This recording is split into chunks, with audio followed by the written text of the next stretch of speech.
ಕರ್ನಾಟಕದಲ್ಲಿ ಸರ್ಕಾರ ಇದೆಯಲ್ಲ, ಇವರು ಹೇಳ್ತಾರಲ್ಲ, ಅವ್ರು ಹೇಳಿದ್ದಾರೆ, ಇವರು ಹೌದೌದು ಅಂತ ಹೇಳ್ತಾರೆ.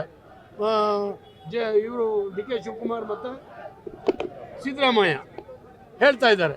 ಈಗಾಗಲೇ ನಿಮ್ಗೆ ಗೊತ್ತಾಯಿದೆಯಲ್ಲ, ನಿನ್ನೆ ಟ್ರಂಪ್ ಹೇಳಿದ್ರು ಇಲ್ಲಿ ಆರ್ಥಿಕತೆ ಸತ್ತೋಗಿದೆ ಅಂತ.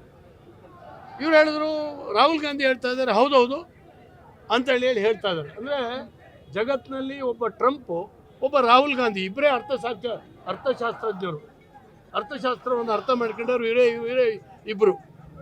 ಇವ್ರು ಮನಸ್ಸು ಮಾಡಿದ್ರೆ ಯಾರು ಬೇಕಾದ್ರೂ ಯಾವುದೋ ದೇಶದ ಆರ್ಥಿಕತೆ ಸತ್ತೋಗಿದೆ ಅಂತ ಹೇಳ್ಬಿಡ್ಬೋದು ಇವರು.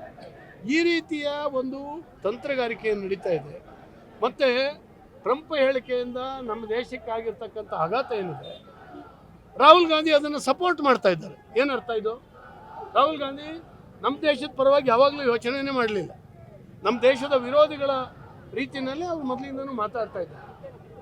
ಹಾಗಾಗಿ ಇವತ್ತು ರಾಹುಲ್ ಗಾಂಧಿ ಅಂತ ಒಂದು ನೇತೃತ್ವವನ್ನು ಕಟ್ಕೊಂಡಿರೋಷ್ಟು ದಿವಸ ಕಾಂಗ್ರೆಸ್ಸು ಮಣ್ಣಾಗಿ ಹೋಗ್ತಾ ಇದೆ.